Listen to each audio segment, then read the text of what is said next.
اللہ نے اپنے حقوق بیان کیے، اپنی توحید، والدین، رشتہ دار، یہ تمام حکام بیان کیے۔ اب اللہ تعالیٰ اور مزید دیگر انسانوں کے حقوق اور سوسائٹی کے حقوق بیان کر رہے ہیں کہ معاشرت کے کیا حقوق ہیں، اور خاص طور پر عرب میں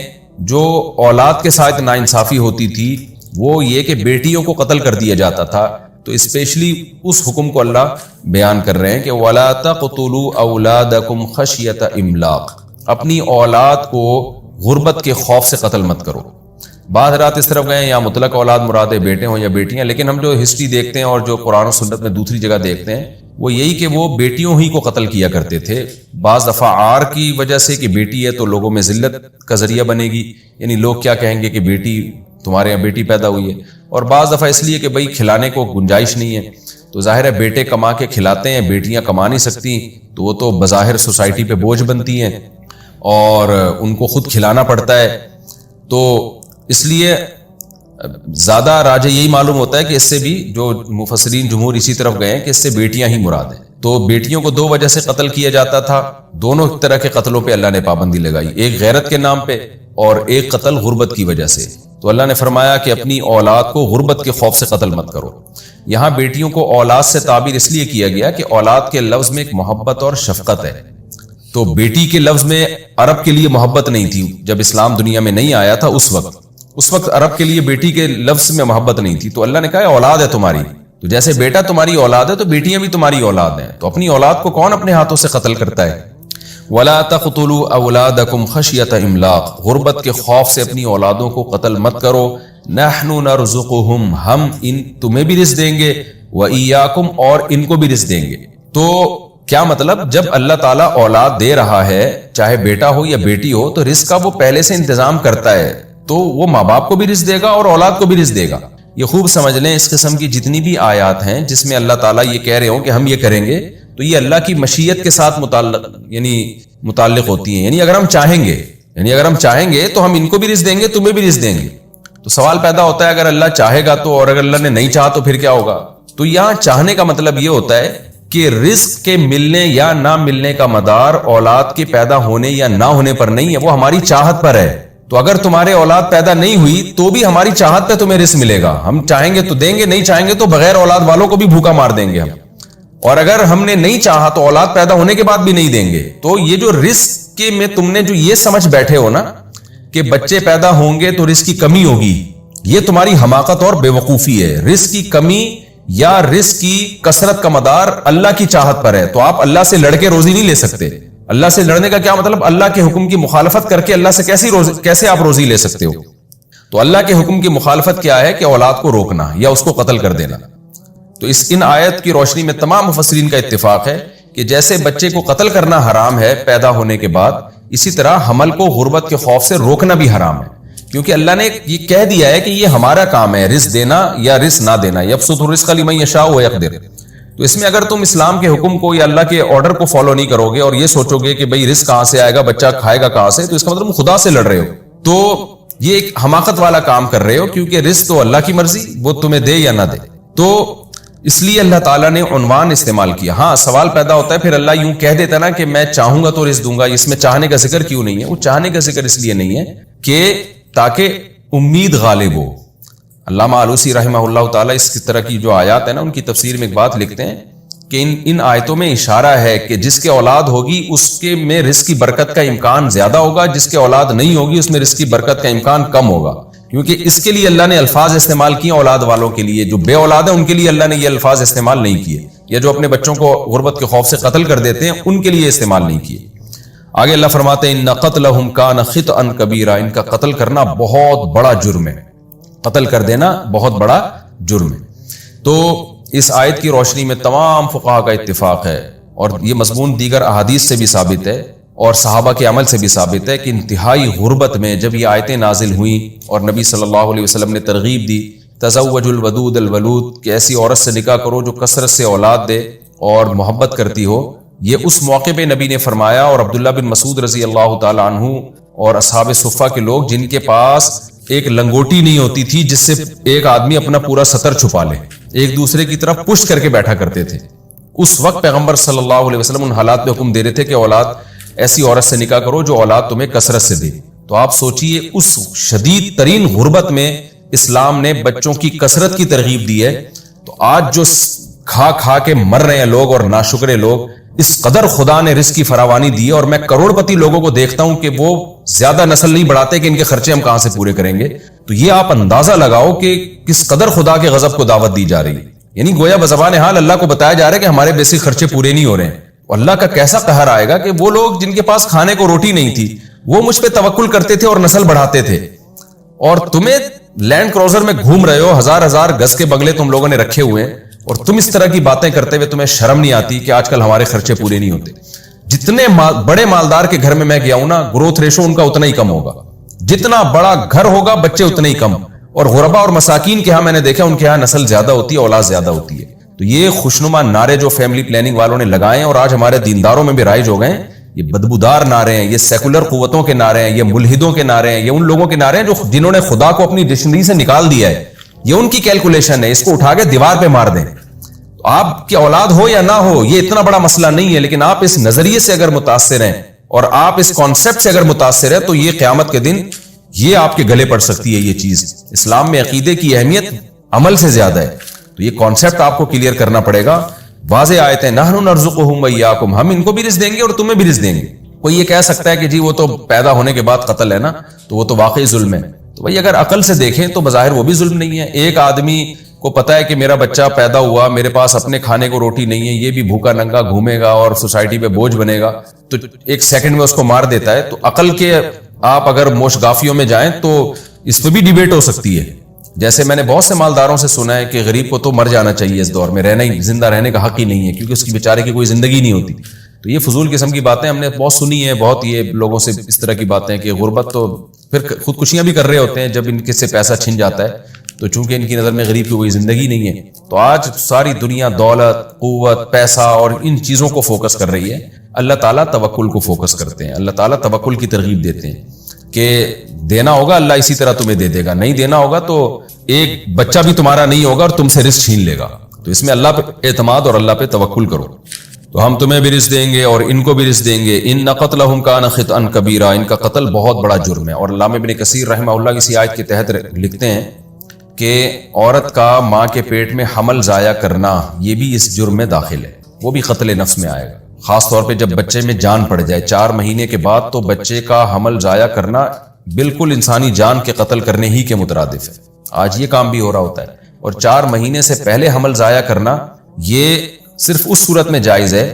کہ جب عورت کی صحت خراب ہو, ڈاکٹر اسے کہہ دے کہ آپ کے بچہ پیدا ہوا تو آپ کی موت واقع ہو سکتی ہے یا کچھ شدید ترین نقصان ہو سکتا ہے. بعض دفعہ عورت میں کوئی بیماری ہوتی ہے, اس کے بغیر اس کے لیے 4 مہینے سے پہلے حمل کرنا جائز نہیں, حمل گرانا جائز نہیں. یہ جو آج کل کہتے ہیں نا بھائی اتنے بچے ہو گئے تو خرچے ان کے پورے نہیں ہو رہے, ایک اور حمل ٹھہر گیا, تو ٹھہر گیا, آپ اس کو گرا نہیں سکتے.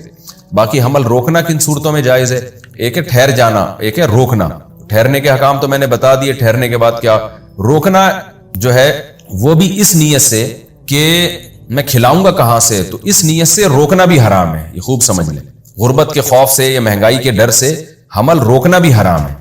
باقی کوئی معقول وجہ ہو, جیسے سفر پہ جانا ہے, کسی نے اپنی زوجہ کے ساتھ سفر پہ جانا ہے, اس کو پتا ہے اگر حمل ٹھہر گیا تو رقبتن, تو آزاد کرنا ہے. رقبہ کہتے ہیں گردن کو آزاد کرنا, یعنی مراد اس سے غلام ہے, کیونکہ غلام کی گویا گردن کا مولا جو ہے مالک ہوتا ہے, اس کو جکڑا ہوا ہوتا ہے ایک طرح سے اس نے. فتحریر, یہاں پر علیہ کا لفظ محذوف ہے, یعنی فعلیہ تو قاتل پر لازم ہے تحریر رقبتن, ایک گردن کا آزاد کرنا. تحریر حریت سے نکلا ہے, کہتے ہیں نا حریت پسند, تو تحریر حرر یحرر, تحریرن کا معنی آزاد کرنا. فتحریر رقبۃ مؤمنۃ, تو ایک مومن غلام کا آزاد کرنا ہے, مومن گردن کا, چاہے وہ مرد ہو یا عورت ہو, غلام ہو یا لونڈی ہو, اس سے فرق نہیں پڑتا. ودیۃ, اور دیت بھی لازم ہے. مسلمۃ, سلم یسلم تسلیما کا معنی سپرد کرنا, یعنی وہ دیت ہے جو سپرد کی جائے گی الی اہلہ, مقتول کے اہل کو, یعنی مقتول کے وارثوں کو دیت دی جائے گی. الا یہ کہ ان یصدقوا اصل میں تھا یتصدقوا, یتکلفوا کی طرح, الا یہ کہ وہ صدقہ کر دیں, یعنی وہ معاف کر دیں. فإن کان, پس اگر ہے وہ مقتول جس کو قتل کیا ہے, من قوم, ایک ایسی قوم سے, عدو لکم جو تمہاری دشمن ہے، دشمن قوم کے آدمی کو تم نے قتل کر دیا غلطی سے، وَهُوَ مُؤْمِنٌ لیکن وہ جس کو قتل کیا وہ تھا مومن، فَتَحْرِيرُ رَقَبَةٍ مُؤْمِنَةٍ تو بھی لازم ہے کہ ایک مومن غلام کو آزاد کی، وَإِن كَانَ مِن قَوْمٍ اور اگر تھا وہ مقتول، من قوم ایک ایسی قوم میں سے، بَيْنَكُمْ وَبَيْنَهُمْ مِيثَاقٌ کہ تمہارے اور اس قوم کے درمیان کوئی ایگریمنٹ ہوا ہوا تھا، صلح کا، جنگ بندی کا، یعنی وہ ہے تو دشمن قوم میں سے مگر ایسی قوم میں سے کہ تمہارے اور اس کے درمیان کوئی ایگریمنٹ ہوا ہوا تھا، فَدِيَةٌ مُسَلَّمَةٌ إِلَىٰ أَهْلِهِ تو بھی دیت دینی پڑے گی تمہیں، وہ دیت جو سپرد کی جائے گی اس کے اہل کی طرف، یعنی مقتول کے وارثوں کو دیت دینی پڑے گی، وَتَحْرِيرُ رَقَبَةٍ مُؤْمِنَةٍ اور ایک مومن غلام کو آزاد کرنا پڑے گا، فَمَن لَّمْ يَجِدْ پس جو شخص لم یجد نہ پائے یعنی غلام ہے ہی نہیں اس کے پاس آزاد کرنے کے لیے، فَصِيَامُ تو روزے ہیں، صوم روزے کو کہتے ہیں، صیام اس کی جمع آتی ہے، فَصِيَامُ شَهْرَيْنِ شہر مہینے کو کہتے ہیں، شہر رمضان ہے نا، شہرین 2 مہینے، فَصِيَامُ شَهْرَيْنِ علیہ کا لفظ یہاں بھی محذوف ہے، یعنی فَعَلَيْهِ صِيَامُ شَهْرَيْنِ تو قاتل پر لازم ہے 2 مہینوں کے روزے متتابعین، تتابع کہتے ہیں پے در پہ، اتباع کہتے ہیں کسی کے پیچھے پیچھے چلنا، اور تتابع یا تتابعو کا معنی بالکل پے در پہ، تو اس کے بالکل پیچھے پیچھے، تو متتابعین کا مطلب یہ روزے ایک دوسرے کے پیچھے پیچھے ہوں گے، یعنی لگاتار ہوں گے 2 مہینے کے روزے، ناغا نہیں ہو سکتا اس میں، توبۃ من اللہ یہ اللہ کی طرف سے بطور توبہ کے ہوں گے، وکان اللہ علیما حکیما اور بے شک اللہ تعالی جاننے والا اور حکمت والا ہے، وَمَن يَقْتُلْ مُؤْمِنًا مُتَعَمِّدًا اور جو قتل کر دے کسی مومن کو متعمدن، تعمد کا معنی ہوتا ہے عمدن، جان کر، جان بوجھ کر قتل کر دے، متعمدن متکلفن کی طرح، تکلف یتکلف اس کا اسم فاعل متکلف، تعمد یتعمد اسم فاعل متعمد، جو کسی مومن کو قتل کر دے جان کر، فَجَزَاؤُهُ جہنم تو اس کا بدلہ جہنم ہے، خالدن فیہا رہے گا وہ اس جہنم میں ہمیشہ، وغضب اللہ علیہ اللہ کا غضب ہوگا اس کے اوپر، ولعنہ لعن یلعن لعنت کرنا ضربہ کی طرح، لعن اور اللہ لعنت کرے گا ہو اس کے اوپر، واعد لہ اعداد یعدد اعدادا کا معنی تیار کرنا، جیسے قرآن میں آتا ہے اعدوا لهم ما استطعتم من قوة، واعد له اور تیار کیا ہے اللہ نے اس شخص کے لیے عذابا عظیما بہت بڑا عذاب، یا ایھا الذین آمنوا اے لوگو جو ایمان لائے ہو، اذا ضربتم فی سبیل اللہ، ضرب یضرب کا معنی مارنا ہوتا ہے لیکن اس کا معنی سفر کرنا بھی ہوتا ہے جب زمین کی طرف اس کی نسبت ہوتی ہے، اذا ضربتم فی سبیل اللہ جب تم اللہ کے راستے میں سفر کرو یعنی جہادی سفر پہ ہو، فتبینوا تو خوب تحقیق کر لیا کرو، تبین کا معنی بیان سے نکلا، بیان کہتے ہیں وضاحت، تو تبین کا معنی ہر چیز میں خوب کلیئر کر لیا کرو، تحقیق کر لیا کرو ہر معاملے کی، آگے اس کی تفصیل بتائی، ولا تقولوا اور یوں مت کہا کرو، لیمن اس شخص کے بارے میں، اس شخص کے لیے یوں مت کہا کرو، کون سا شخص، القا الیکم السلام جس نے پھینک دیا ہے، القا کا معنی ڈال دینا، ڈال دیا ہے الیکم تمہاری طرف السلام صلح کو ڈال دیا ہے، یعنی تمہاری طرف وہ تسلیم ہو گیا ہے، تو اس کو یوں مت کہا کرو، لستا مؤمنا، لیسا کا معنی ہوتا ہے نہیں ہے وہ، لستا اصل میں تھا لایستا، سمیعتا کی طرح، ضربتا کی طرح، مارا تو نے، لستا کا معنی تو نہیں ہے، اس کو یوں نہ کہا کرو لستا مؤمنا کہ تو مومن نہیں ہے، تبتغونا ابتغاء کا معنی چاہنا، 5ویں پارے میں تھا نا کہ ان تبتغوا باموالکم کہ نکاح کرو اپنے مال کے ذریعے تلاش کرو، تو تبتغونا تم تلاش کرتے ہو یا چاہتے ہو تم، اصل میں تھا تبتغیون تکتسبون کی طرح، تبتغون عرض الحیات الدنیا دنیاوی زندگی کا سامان، عرض سامان کو کہتے ہیں، تم یہ چاہتے ہو دنیاوی زندگی کا تمہیں سامان مل جائے، فعند اللہ تو اللہ کے پاس مغانم کثیرہ، مغنم غنیمت کو کہتے ہیں، مغانم اس کی جمع آتی ہے، تو اللہ کے پاس بہت ساری غنیمتیں ہیں، کذالک اسی طرح کنتم تم تھے من قبل اس سے پہلے، یعنی تم بھی تو کافر تھے، اللہ نے تمہیں اسلام کی توفیق دی تو کسی اور کو کیوں کہتے ہو کہ تم مومن نہیں ہو، کذالک کنتم من قبل اسی طرح تم بھی اس سے پہلے تھے، فمن اللہ مننا یمنو اصل میں تھا منانا یمنونو اس کا معنی ہوتا ہے کسی پر احسان کرنا، فمن اللہ علیکم تو اللہ نے احسان کیا تمہارے اوپر، فتبینوا لہذا خوب تحقیق کر لیا کرو، یعنی کسی کو کافر قرار دینے سے پہلے بھی تحقیق کر لیا کرو، ان اللہ بے شک اللہ تعالی کانا بما تعملون ہے ان چیزوں پر جو تم کرتے ہو خبیرہ باخبر، جو کچھ تم کر رہے ہو اللہ باخبر ہے اس سے. لا یستوی، استوا کا معنی برابر ہونا، اصل میں تھا یستوی یکتسبو کی طرح. سواء علیہم تھا نا، آپ نے قرآن میں پڑھا سواء علیہم، برابر ہے ان پر کہ آپ ان کو ڈرائیں یا نہ ڈرائیں. تو قرآن کہہ رہا ہے لا یستوی، برابر نہیں ہے، القاعدون من المؤمنین، مومنین میں جو قاعد ہیں، بیٹھنے والے لوگ ہیں. قاعد یقعد قعودا، نصر ینصر سے بیٹھنا، قاعد بیٹھنے والا، قاعدہ اسی سے نکلا ہے نماز میں جو قاعدہ ہوتا ہے، بیٹھتے ہیں مصالحت میں. لا یستوی القاعدون من المؤمنین، مومنین میں جو بیٹھنے والے لوگ ہیں، غیر اولی الضرر، بشرطے کے ضرر والے نہ ہوں. ضرر سے مراد ہے یہاں عذر، یعنی جو مومنین میں جہاد سے پیچھے بیٹھنے والے لوگ ہیں وہ برابر نہیں ہیں. والمجاہدون فی سبیل اللہ، اور وہ لوگ جو اللہ کی راہ میں جہاد کر رہے ہیں، یعنی یہ دونوں برابر نہیں ہیں. درمیان میں جملہ ہے غیر اولی الضرر، بشرطے کے جو پیچھے بیٹھنے والے لوگ ہیں وہ ضرر والے نہ ہوں، یعنی کوئی نقصان نہ ہوا ہو، کوئی معذوری ہے، کوئی بیماری ہے، اس بیس پہ اگر پیچھے بیٹھے ہیں تو ایک الگ بات ہے. لیکن نارملی جو مومنین میں جہاد سے پیچھے بیٹھنے والے لوگ ہیں، والمجاہدون فی سبیل اللہ، اور اللہ کی راہ میں جو جہاد کرنے والے لوگ ہیں، باموالہم وانفسہم، اپنے مال کے ساتھ اور اپنی جانوں کے ساتھ جو جہاد کرنے والے لوگ ہیں، لا یستوون، لا یستوی پیچھے گزر چکا، یہ دونوں فریق برابر نہیں ہیں. فضل اللہ المجاہدین، فضیلت دی ہے، فضل یفضل تفضیلا، سبح یسبح تسبیحا کی طرح. فضیلت دی ہے اللہ نے المجاہدین، جہاد کرنے والوں کو، باموالہم وانفسہم، جو اپنے مالوں اور جانوں کے ساتھ جہاد کرتے ہیں. کس پر فضیلت دی؟ علی القاعدین، پیچھے بیٹھنے والوں پر. درجہ، ایک درجہ، یعنی ان کا درجہ اللہ نے ایک درجے کے لحاظ سے فضیلت دی. وَكُلًّا، اور ہر ایک کے ساتھ، چاہے وہ پیچھے بیٹھنے والے مجاہدین ہوں یعنی مسلمانوں، یا میدان جنگ میں لڑنے والے، کلن، وعدہ ہر ایک کے ساتھ. وعد اللہ الحسنى، اللہ نے وعدہ کیا ہے الحسنى، اچھائی کا. جو پیچھے رہ گئے ان کو بھی جنت ملے گی، لیکن جو میدان جنگ میں جا رہے ہیں ان کی فضیلت بہرحال پیچھے بیٹھنے والوں سے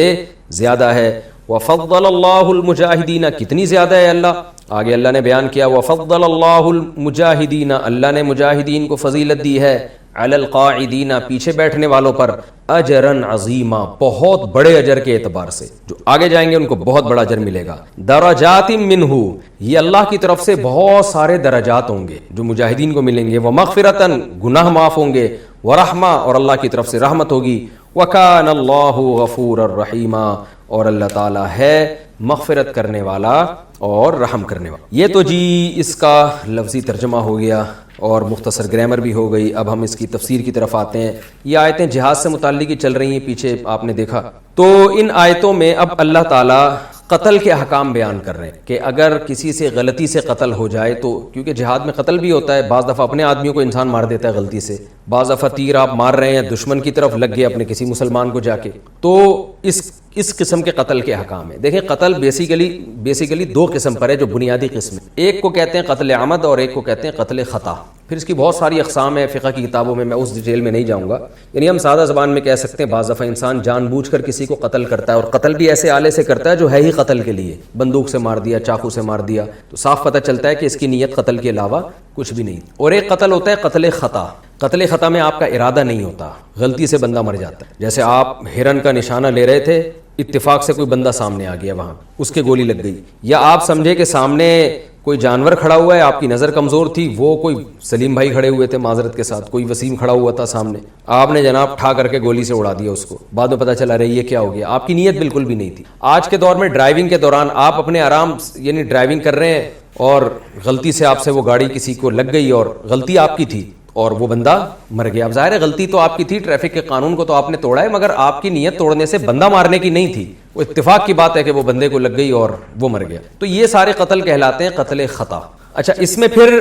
یہ تو قاتل کی قسمیں ہیں نا، جان کر قتل کرنے والا اور غلطی سے. اب مقتول کی بھی قسمیں. مقتول جس کو قتل کیا گیا ہو وہ تین قسم پہ ہوتے ہیں. یا تو آپ نے ایسے مسلمان کو قتل کیا ہے جو دارالاسلام میں ہی رہتا ہے، یعنی آپ ہی کے ملک میں، اور کسی دیکھیں دار دو طرح کے ہوتے ہیں، ایک دارالاسلام ایک دارالحرب. دارالحرب کا مطلب ہوتا ہے ایسے ملک میں رہتا ہے جس کا آپ کے ساتھ کوئی ایگریمنٹ نہیں ہے، بالکل ایک دوسرے کا خون حلال سمجھا گیا ہے، اور ان کا کوئی بندہ یہاں آ جائے تو آپ کو اجازت ہے کہ آپ اس کو مار سکتے ہیں. آپ کا بندہ بغیر ویزے پاسپورٹ کے وہاں چلا جائے تو ان کو اجازت ہے کہ وہ مار دیں. دونوں ملکوں میں ایک جنگ ہوتی ہے جیسے مکہ اور مدینہ میں تھی، تو کوئی آپس میں ایگریمنٹ نہیں ہے. تو ایسی صورت میں کوئی مسلمان اگر دارالحرب میں رہے گا تو اگرچہ وہ ہے مسلمان لیکن رہتا چونکہ دارالحرب میں ہے تو اس کے حکام دوسرے سے تھوڑے ڈیفرنٹ ہیں. تو یہ دوسری قسم کا مقتول ہو گیا کہ آپ نے قتل تو اچھا یہ ہے سارے قتل خطا کے حکام, جان کر قتل کے حکام سورہ بقرہ میں اللہ نے بیان کر دیے, وہ میں بھی بتاتا ہوں. تو غلطی سے جب آپ نے بندہ مارا ہے, یا تو کسی مسلمان کو مارا ہے اور مسلمان ایسا مسلمان ہے جو آپ ہی کے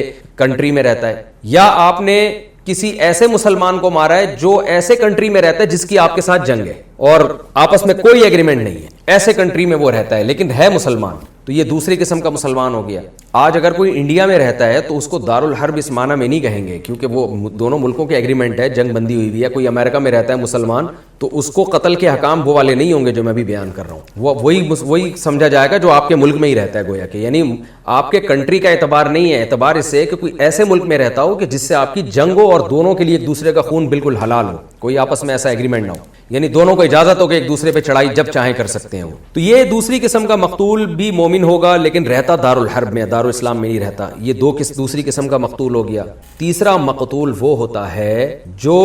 ہو تو کافر لیکن آپ کے ملک میں کوئی ایگریمنٹ کر کے رہ رہا ہو, یعنی یا تو آپ کے ملک میں باقاعدہ پراپر ویزا لے کے آیا ہو تو اس ملک کا جس سے جنگ ہو رہی ہے لیکن آپ کے کنٹری میں آپ کی پرمیشن سے آیا ہے, وہ آپ نے اس کو اجازت دی, یا آپ ہی کے کنٹری میں وہ مستقل رہتا ہے جن کو ذمی کہا جاتا ہے, جیسے ہمارے ملک میں عیسائی ہندو بہت کثرت سے رہتے ہیں اور پاکستانی کہلاتے ہیں وہ. تو یہ تیسری قسم کا مقتول ہو گیا. چوتھی قسم کا مقتول وہ حربی جو کافر ہو, یعنی وہ شخص جس سے آپ کی جنگ ہو رہی ہے اور وہ ہے بھی کافر. تو یہ تین نہیں یعنی 4 قسم کے مقتول ہو گئے. دوبارہ میں بتا دیتا ہوں. پہلا مقتول, پہلے وہ 2 مقتول ہیں جو ہیں تو مسلمان, لیکن ایک وہ مسلمان ہے جو دارالاسلام میں رہتا ہے, دوسرا وہ مسلمان ہے جو دارالحرب میں رہتا ہے. پھر بقیہ 2 مقتول وہ ہیں جو ہیں تو کافر, لیکن ایک وہ کافر ہے جو آپ کے ایگریمنٹ ہوا ہے, چاہے وہ آپ کے ملک کا نیشنل ہو یا دوسرے ملک سے آپ کی اجازت سے آیا ہو. اور چوتھا وہ جو ہے بھی کافر اور ہے بھی دارالحرب میں, یعنی رہتا بھی وہاں ہے, حربی کافر. تو یہ 4 قسم کے مقتول ہیں. اگر ان میں سے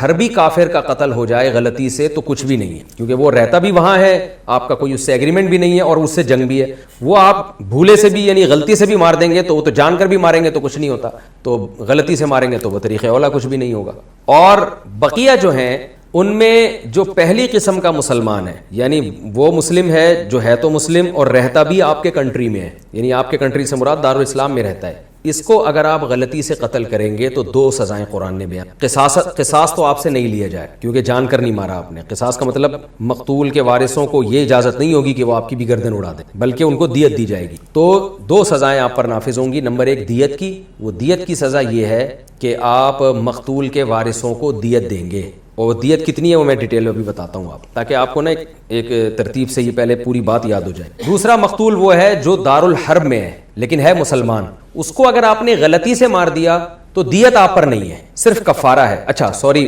پہلے والے میں یہ تھا کہ دیت بھی ہے اور کفارہ بھی ہے. دیت کا مطلب آپ اس کے وارثوں کو دیت ادا کریں گے, کتنی وہ میں بتاتا ہوں ڈیٹیل آپ کو. اور دوسرا آپ کی سزا ہوگی کفارہ,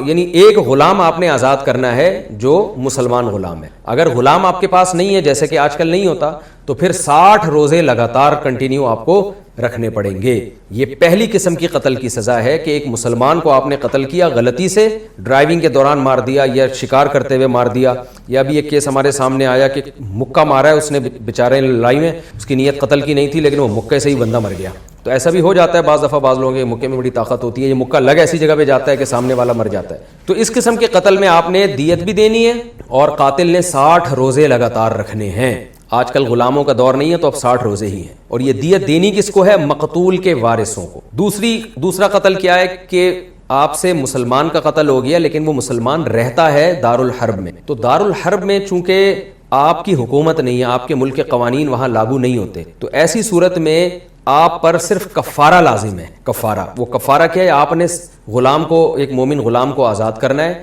یا آپ نے 60 روزے رکھنے ہیں کیونکہ آپ سے ایک انسانی جان کا قتل ہوا ہے, لیکن آپ دیت نہیں دیں گے. وجہ اس کی ہے کہ دونوں ملک میں ایک جنگ ہے اور دونوں ملک ایک دوسرے کے ساتھ مالی تعاون نہیں کر سکتے, اور وہ مسلمان چونکہ رہتا وہاں پر ہے تو ولایت منقطع ہے, تو ریاستیں الگ الگ ہیں اور دونوں کے آپس میں کوئی ایسا وہ بھی نہیں ہے, جنگ بندی بھی نہیں ہے, تو دونوں کے لیے ایک دوسرے کی کنٹری کا کہ وسائل حلال ہیں, تو اس کو دیت کیسے دی جائے گی؟ اس لیے کہ اس مقتول کے وارث اگر کافر ہیں تو کافر کو تو ویسے بھی وراثت میں حصہ نہیں ملتا, اور اگر مسلمان ہیں تو انقطاع ولایت کی وجہ سے اس کو دیت نہیں دی جائے گی, صرف آپ پر 60 روزوں کا کفارہ ہوگا. تیسری قسم کا قاتل وہ ہے جو ہے تو کافر، یعنی مقتول وہ ہے جو ہے تو کافر لیکن وہ رہتا آپ کے کنٹری میں ہے، یا رہتا تو آپ کے کنٹری میں نہیں ہے لیکن وہ باقاعدہ ایک ایگریمنٹ کر کے آپ کے کنٹری میں آیا ہے. تو اس صورت میں اگر آپ سے اس غیر مسلم کا قتل ہو گیا تو بھی دونوں سزائیں ہیں آپ کے اوپر. پہلی سزا کیا ہے کہ آپ کو دیت بھی دینی پڑے گی اس غیر مسلم کے وارثوں کو، اس کے کافر وارثوں کو، کیونکہ کافر کا وارث بن سکتا ہے.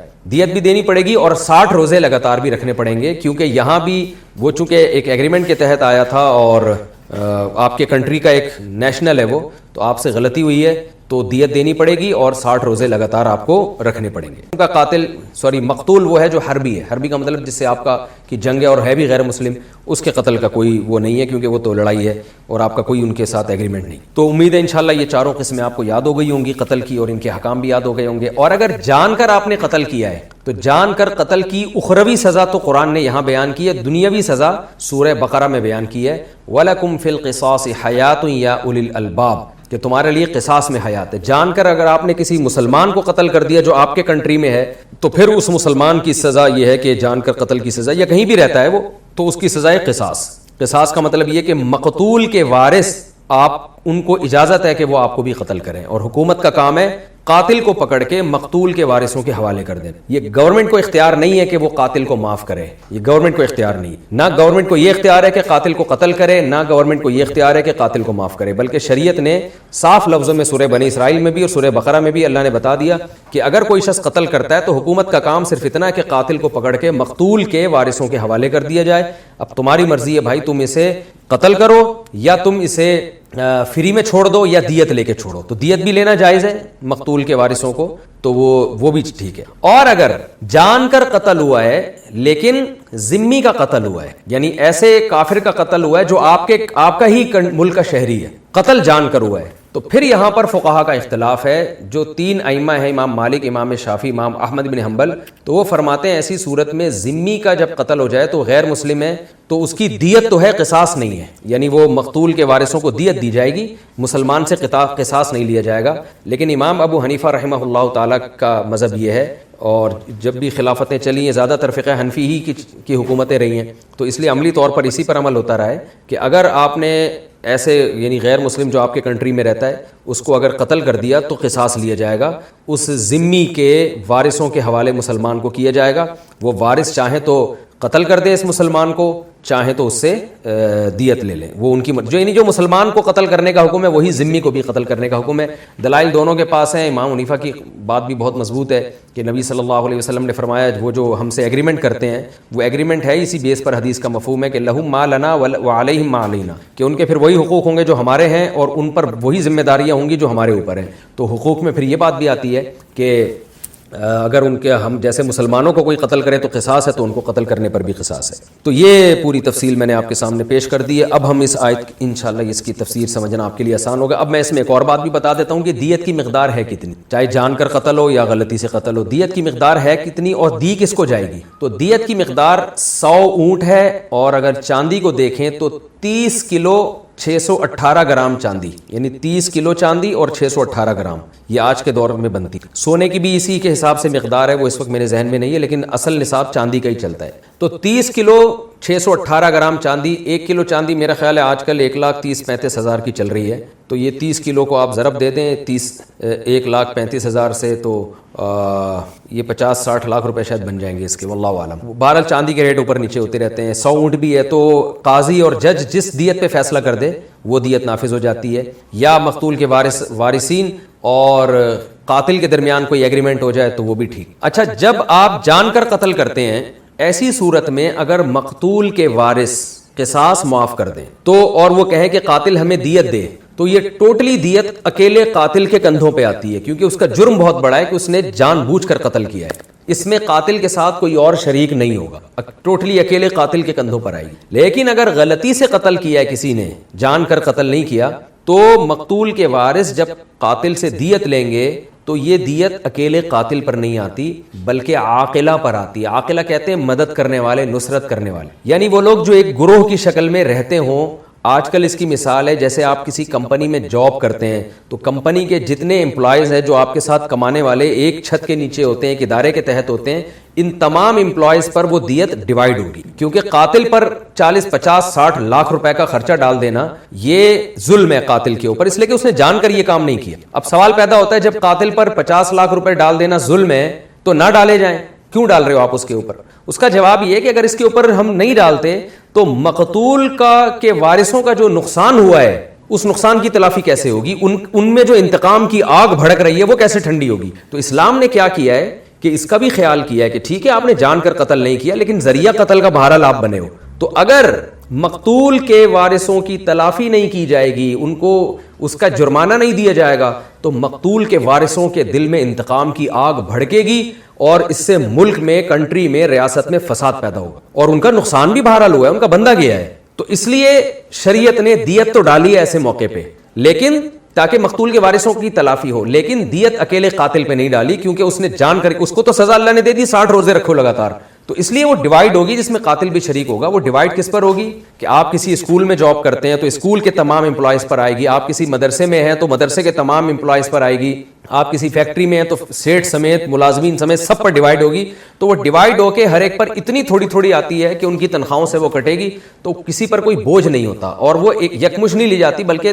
3 سال کے عرصے میں وہ ڈیوائیڈ ہو کے ہر مہینے ہر ایک کی تنخواہ سے یا کسی بھی طرح سے آپس میں مینج کر کے، وہ گورنمنٹ کی ذمہ داری ہے کہ وہ ان سے وصول کرے گی۔ یعنی یہ ساری دیتیں گورنمنٹ پر نہیں آتی بلکہ گورنمنٹ کیا کرے گی کہ ان کے جو ساتھ اٹھنے بیٹھنے والے لوگ ہیں، جو ان کے ساتھ شریک ہیں، کسی رجسٹر میں سب کے نام لکھے ہوئے ہیں، اس طرح کسی دیوان میں، رجسٹر میں ان کے ساتھ شریک ہوتے ہیں، تو وہ تمام لوگوں پر آئے گی اور تھوڑی تھوڑی، وہ بہت تھوڑی بن جاتی ہے، خاص طور پہ جب 3 سال میں ڈیوائیڈ بھی کیا جائے تو اس سے کسی کا نقصان نہیں ہوتا زیادہ، بہت تھوڑا تھوڑا ہوتا ہے۔ یعنی آپ خود انداز لگا لیں 40 50 لاکھ روپے اگر 3 سال میں ڈیوائیڈ کر کے 100 200 بندوں پر ڈال دیے جائیں تو وہ ایک ایک پر، اور وہ بھی 3 سال میں ہر مہینے کی قسط بنا دی جائے تو بہت ہی تھوڑی ہوتی ہے وہ تو، لیکن مقتول کے وارثوں کو ایک بھاری معاوضہ مل جاتا ہے۔ فقہا اس کی یہ حکمت بیان کرتے ہیں۔ سوال یہ پیدا ہوتا ہے کہ قاتل کا جو جہاں جاب کرتا ہے یا جس فیکٹری میں یا جس کمپنی میں ہے، ان عاقلہ کا کیا قصور ہے کہ بھائی ان کی تنخواہوں سے یہ پیسے کٹیں گے؟ سوال یہ پیدا ہوتا ہے نا، مارا تو اس نے اور سب پہ ڈالا جا رہا ہے۔ اصل میں یہ اس لیے ان پہ ڈالا جا رہا ہے کہ 2 وجہ سے۔ نمبر 1،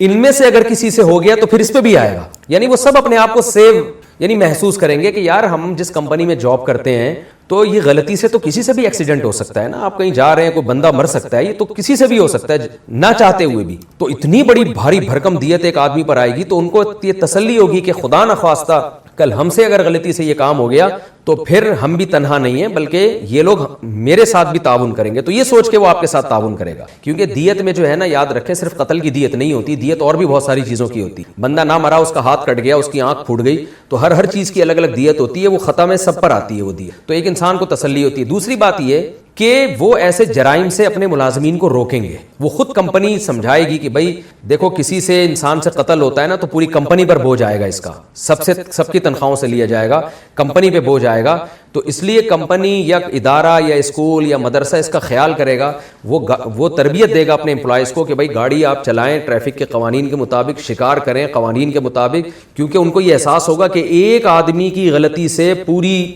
فیکٹری پر یہ جو ہے نا جرمانہ آ سکتا ہے، لہذا وہ مددگار ہیں، ناصر ہیں، عاقلہ ہیں، وہ ایک دوسرے کو جرم کرنے سے روکیں گے بھی، تو اس سے معاشرے میں ایک اصلاح کا پہلو نکلے گا۔ تو یہ 2 حکمتیں فقہا نے اس کی بیان کی ہیں، تو اس بیس پر وہ تمام عاقلہ پر وہ دیت آتی ہے، 3 سال میں ڈیوائیڈ ہوتی ہے اور مقتول کے وارثوں کو دی جاتی ہے۔ دیت ہے کتنی میں نے یہ بھی بتا دیا آپ کو، کس پر آتی ہے میں نے یہ بھی بتا دیا آپ کو، کس کو دی جائے گی اب یہ بتاؤں گا آپ کو انشاءاللہ۔ اچھا یہ ذہن میں رکھیں کہ اگر مرد کا قتل ہو جائے تو یہ 30 کلو 618 گرام چاندی دیت ہے، اگر قتل کسی خاتون کا ہوا ہے غلطی سے تو پھر اس کی دیت آدھی ہے۔ اگر کسی نے جان کر قتل کیا نا، تو مرد کو قتل کیا ہو یا عورت کو قتل کیا ہو، اس میں تو 2 جرم برابر ہے۔ مرد نے اگر عورت کو قتل کیا تو قصاصاً مرد کو قتل کیا جائے گا، مرد نے اگر مرد کو قتل کیا تو بھی قصاصاً مرد کو قتل کیا جائے گا، عورت نے اگر عورت کو قتل کیا تو بھی عورت کو قتل کیا جائے گا، عورت نے اگر مرد کو قتل کیا تو بھی عورت کو قتل، یعنی جان کر قتل میں تو شریعت نے کوئی فرق نہیں رکھا مرد اور عورت کا،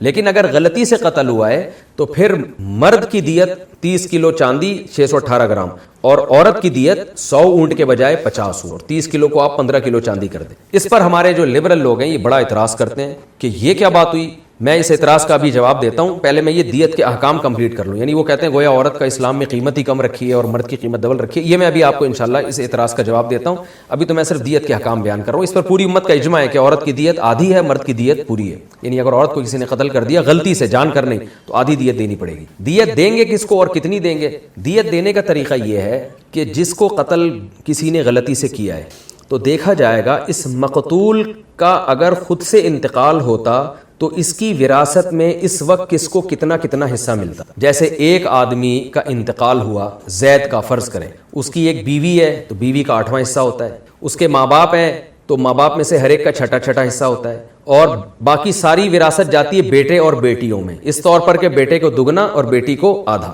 اگر ماں باپ نہیں ہے تو سارا بیٹے بیٹیوں میں جائے گا, بیٹا نہیں ہے, باپ بھی نہیں ہے, تو پھر بیوی اور بیٹیوں سے جو بچے گا وہ بھائیوں میں جائے گا. یعنی یہ دیکھا جائے گا کہ یہ آدمی اگر اپنی طبعی موت مر جاتا تو اس کی وراثت میں وارثوں میں کس کس کو کتنی پرسنٹیج کے حساب سے وراثت مل رہی ہے. تو جس پرسنٹیج کے حساب سے مقتول کے وارثوں کو وراثت ملے گی اسی پرسنٹیج کے حساب سے دیت میں ہر ایک کو اپنا اپنا حصہ ملے گا. یعنی کیا مطلب؟ مقتول کے اگر بیٹا اور بیٹیاں ہیں تو مقتول کی بیوہ کو اس دیت میں سے 12.5% ملے گا, یعنی 8واں حصہ ملے گا. ابا ہیں تو ان کو چھٹا حصہ, اماں کو بھی چھٹا, اور باقی سارا بیٹے بیٹیوں میں. تو یہ جیسے یعنی وراثت تقسیم ہوتی ہے ایسے ہی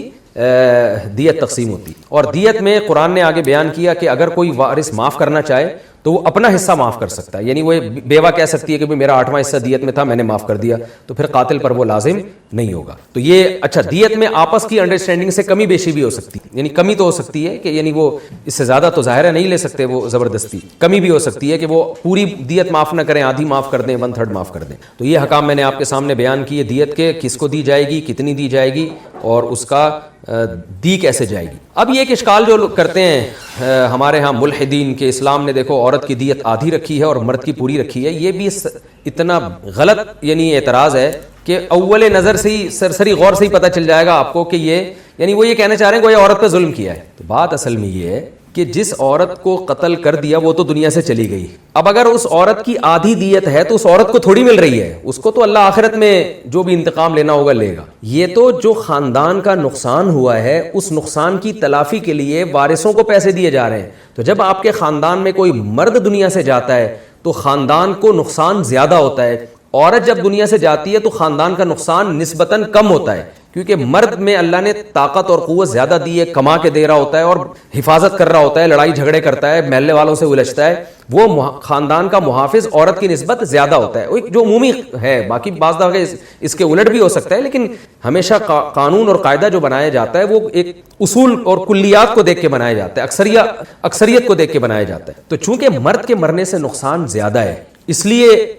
دیت زیادہ رکھی ہے, اور عورت کے مرنے سے خاندان کو نقصان نسبتاً کم ہوا ہے تو خاندان کو کم پیسے ملتے. لیکن یہاں بھی فائدہ عورت اٹھا رہی ہے. مثال کے طور پر ایک عورت کا شوہر قتل ہو گیا تو شوہر کی دیت میں عورت کو حصہ زیادہ ملے گا. پوری 30 کلو 618 گرام چاندی میں سے عورت کا حصہ آئے گا اس میں, یعنی عورت کو زیادہ پیسے مل رہے ہیں. لیکن اگر اس کی بیوی قتل ہوتی تو مرد کو کم پیسے ملتے. تو اب آپ بتائیں اس میں عورت کو نقصان کیا جا رہا ہے یا فائدہ دیا جا رہا ہے؟ یقیناً عورت کو فائدہ ہو رہا ہے کہ تمہارا اگر شوہر قتل ہو رہا ہے تو اس کی دیت زیادہ ہے تو عورت کو پیسے زیادہ ملیں گے. لیکن اگر عورت قتل ہو رہی ہے تو اس کے شوہر کو پیسے کم ملیں گے. تو اس میں یعنی انتہا کے لحاظ سے عورت کا فائدہ ہے, عورت کا نقصان نہیں ہے. تو یہ شریعت کے احکام ہے. اگر آپ ان کی گہرائی میں جاؤ تو پتہ چلتا ہے کہ اسلام نے عورت کو یعنی مختلف مواقع پر کیسے فائدے پہنچائے ہیں. اور سرسری آپ غور کریں گے تو ایسا لگے گا یار عورت کی دیت آدھی ہے اور مرد کی جو ہے پوری دیت رکھی گئی ہے. اور قتل تو بہرحال خطا ہے, یعنی جان کر تو قتل نہیں ہوا. اور کفارہ اللہ نے سب کا ایک جیسا رکھا ہے کہ 60 روزے, اس میں کمی نہیں ہے کہ عورت کو قتل کیا تو 1 مہینہ کا روزے اور مرد کو قتل کیا تو 60 روزے. نہ, قتل عورت کا ہو یا مرد کا, باہر صورت میں 60 روزے لگاتار رکھنے پڑیں گے. یہ میں نے آپ کو پورے احکام کا خلاصہ آپ کے سامنے پیش کر دیا ہے. اب ان آیتوں کی میں جلدی ہم ان آیتوں سے اس کو سمجھ لیتے ہیں. یہ جو میں نے آپ کے سامنے پورا دیت کے احکام کا خلاصہ پیش کیا. وما کان للمؤمن ان یقتل مؤمنا الا خطا, اللہ فرماتے ہیں مومن کے لیے مناسب ہی نہیں ہے, مومن کے لیے ممکن ہی نہیں ہے کہ کسی مومن کو قتل کر دے. ہاں غلطی سے ہو سکتا ہے, جان کر قتل کا تو تصور نہیں ہے. ومن قتل مؤمنا خطا, جو کسی مومن کو غلطی سے قتل کر دے گا, عام مومن کو جو آپ کے کنٹری میں رہتا ہے, فتحریر رقبۃ مؤمنۃ, تو ایک مومن غلام کو آزاد کرنا ہے. ودیۃ مسلمۃ الی اہلہ, اور ایک دیت ہے جو سپرد کی جائے گی مقتول کے وارثوں کو، وہ پوری دیت جو میں نے آپ کو جس کی تفصیل بتائی۔ غلام چونکہ نہیں ہے تو آگے اس کا حکم آ رہا ہے 60 روزے، الا ان یصدقوا، الا یہ کہ مقتول کے وارث صدقہ کر دیں، معاف کر دیں، ایک وارث معاف کر دے، 2 معاف کر دیں، جو معاف کرتا جائے گا اس کا حصہ ختم ہو جائے گا، پورا معاف کریں یا آدھا معاف کریں یہ ان کی مرضی ہے۔ فإن كان من قوم عدو لكم، پس اگر وہ مسلمان جس کو تم نے قتل کیا ہے وہ تمہاری دشمن قوم میں سے ہے، یعنی دارالحرب میں سے ہے، وهو مومن، لیکن ہے بہرحال مومن، تو پھر دیت نہیں ہے بلکہ صرف کفارہ ہے۔ وہ کفارہ کیا ہے؟ فتحریر رقبۃ مؤمنہ، ایک مومن غلام کو تم نے آزاد کرنا ہے، اور آگے آ رہا ہے کہ اگر مومن غلام نہیں ہے تو 60 روزے۔ وإن كان من قوم بينكم وبينهم ميثاق، اور اگر وہ ایسی قوم میں سے ہے کہ تمہارے اور اس کے درمیان معاہدہ ہے، یعنی مومن تو نہیں ہے، کافر ہے، لیکن ایسی قوم میں سے ہے کہ تمہارے اور اس کے درمیان معاہدہ ہے۔ معاہدہ 2 طرح کا ہوتا ہے، یا تو آپ کے کنٹری میں رہنے والا غیر مسلم، اس کا بھی آپ سے معاہدہ ہے کہ آپ اس کے جان مال کی حفاظت کریں گے، یا ہو دارالحرب میں سے لیکن ایگریمنٹ کے تحت آئے ہو آپ کے پاس، تو پھر اللہ نے فرمایا فدیۃ مسلمۃ الی اہلہ، تو پھر وہی ہے کہ دیت بھی دینی پڑے گی، وتحریر رقبۃ مومنہ، اور ایک مومن غلام کو آزاد بھی کرنا پڑے گا، اور مومن غلام نہیں ہے تو پھر وہ آگے حکم آ رہا ہے فمن لم یجد، جو غلاموں کو نہ پائے فصیام شہرین متتابعین، تو 2 مہینے لگاتار اس نے روزے رکھنے ہیں، توبۃ من اللہ، یہ اللہ کی طرف سے توبہ۔ سوال پیدا ہوتا ہے بیچارے نے جان کر تو قتل نہیں کیا، غلطی سے قتل کیا، تو 60 روزے اس کے پہ کیوں ڈالے جا رہے ہیں؟ اس کا جواب یہ ہے کہ بھائی غلطی سے تو کیا ہے، لیکن یہ غلطی بھی تو آپ سے ہوئی ہے، تو کچھ نہ کچھ انسان سے کوتاہی ہوتی ہے۔ آپ جب شکار دیکھ رہے تھے آپ کو دیکھنا تو چاہیے تھا ہرن بھی ہے یا کوئی انسان تو نہیں ہے، جب آپ ڈرائیونگ کر رہے تھے تو آپ کو پوری طرح سے جو ہے نا وہ ہونا چاہیے تھا، بیدار مغزی کے ساتھ ڈرائیونگ کرنی چاہیے تھی۔ تو غلطی بھی میں بھی بہرحال ایک نوعیت کی آپ کی خطا ہے، آپ جرم کے مرتکب ہوئے ہیں، تو اگر ایسے ہی اسلام چھوڑ دیتا تو پھر یہ غلطیاں لوگوں سے بار بار ہوتی رہتی، تو اس لیے اللہ نے فرمایا یہ اللہ کی طرف سے بطور توبہ کے، یعنی تم توبہ کرنا چاہو تو اس طرح کرو گے تو توبہ قبول ہوگی۔ وکان اللہ علیما حکیما، اللہ علم والا حکمت والا ہے۔ کیا مطلب؟ اللہ کو مشورے نہ دیا کرو کہ اللہ یہ سزا تو نے کیوں رکھی، یہ دیت کیوں رکھی، اللہ کو زیادہ پتہ ہے اور وہ حکمت والا بھی ہے۔ جو اللہ نے قتل کے احکام اس مسلمان معاشرے کو دیے ہیں اس سے بہتر احکام ہو نہیں سکتے، کیونکہ اللہ تعالیٰ حکمت والا ہے، وہ ہر چیز کے انجام کو جانتا ہے۔ ومن یقتل مؤمنا متعمدا، اور جو کسی مسلمان کو جان کر قتل کرے گا فجزاؤہ جہنم، دنیا میں اس کی سزا کیا ہے؟ قصاص ہے، اس کی گردن اڑائی جائے گی جو سورہ بقرہ میں اللہ نے بیان کی، لیکن آخرت میں سزا کیا ہے؟ فجزاؤہ جہنم، اس کی جزا جہنم ہے، خالدا فیہا، جس میں وہ ہمیشہ رہے گا، وغضب اللہ علیہ، اللہ کا اس پر غضب بھی ہوگا، ولعنہ، اللہ اس پر لعنت بھی کرے گا،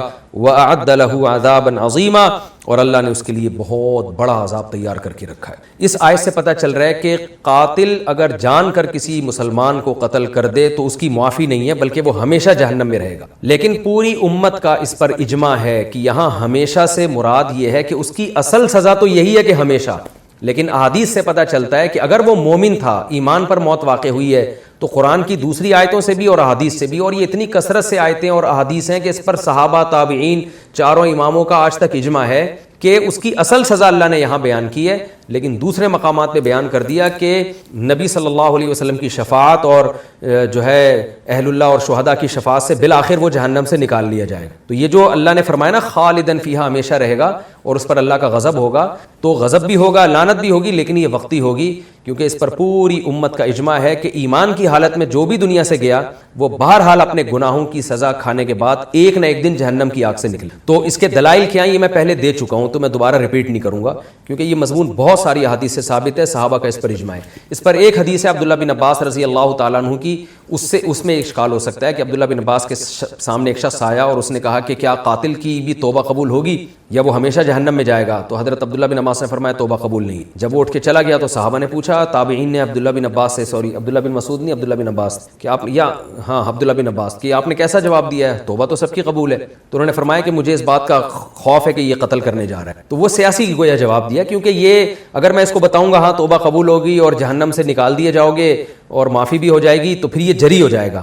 تو اس لیے میں نے اس کو یہ جواب دیا۔ تو اس سے پتہ چلتا ہے عبداللہ بن عباس کا بھی مذہب یہ تھا کہ قاتل کی بھی سزا کھانے کے بعد بالآخر جہنم سے نکلے گا، اور اگر کسی نے قتل کر کے دنیا میں بہت پکی دھکی توبہ کر لی ہے، دیت بھی ادا کر لی ہے، یا پیسے دیت کے نہیں ہیں تو التزام کر لیا کہ جب پیسے ہوں گے میں دے دوں گا، تو ایسی صورت میں انشاءاللہ اس کو آخرت کی بھی سزا نہیں ہوگی، کیونکہ کبیرہ گناہ کا مرتکب کوئی بھی ہے تو موت سے پہلے پہلے توبہ کا دروازہ کھلا ہوا ہے۔ بخاری مسلم کی صحیح حدیث ہے کہ ایک شخص سے 100 انسانوں کا قتل ہوا لیکن وہ توبہ کے ارادے سے نکلا ہے اور اللہ نے اس کی توبہ قبول کی ہے، وہ متفق علیہ احادیث ہیں۔ تو اس سے صاف پتہ چلتا ہے کہ یہ اس قاتل کے بارے میں ہے جس نے توبہ نہ کی ہو